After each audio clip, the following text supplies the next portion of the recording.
Alors, ITIL 4, ça a été un programme qui a impliqué énormément de personnes. Avant ces 12 architectes, etc., on a commencé avec ITIL Practitioner.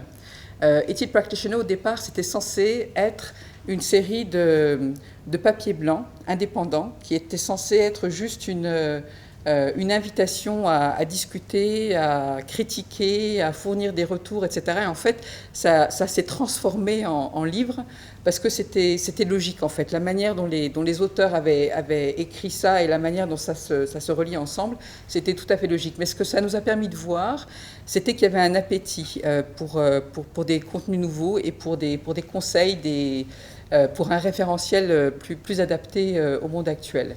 Et on a donc le système la plateforme d'adhésion MyAxelos avec plusieurs milliers d'adhérents. Et on a sélectionné un groupe de 2000 adhérents, tous certifiés ITIL, experts, etc. etc.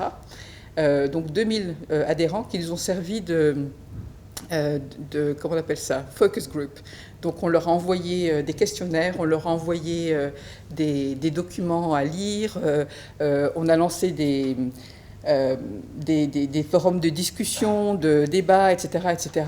Et ça nous a permis de tester certaines idées, ça nous a permis de voir quelles réactions on allait avoir et ça nous a permis d'avoir des retours vraiment, vraiment incroyables et vraiment utiles, pertinents.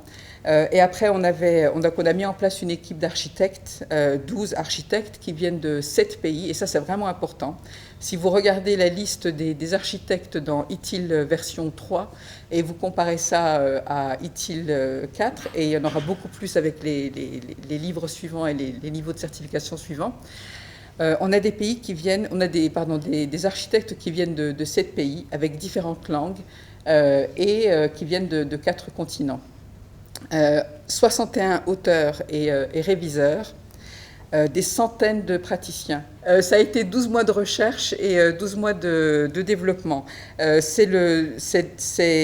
après, on a eu les cobayes. Donc après tout ça, les cobayes, c'était des groupes d'utilisateurs finaux, donc des entreprises, des départements informatiques ou autres qui se servent d'ITIL. Et c'est eux qui ont testé, ou on les a utilisés pour tester les premières versions. Donc la version 1, la version 2, etc., les ébauches, les examens, etc. Et ils étaient d'industries, de secteurs et de pays complètement différents.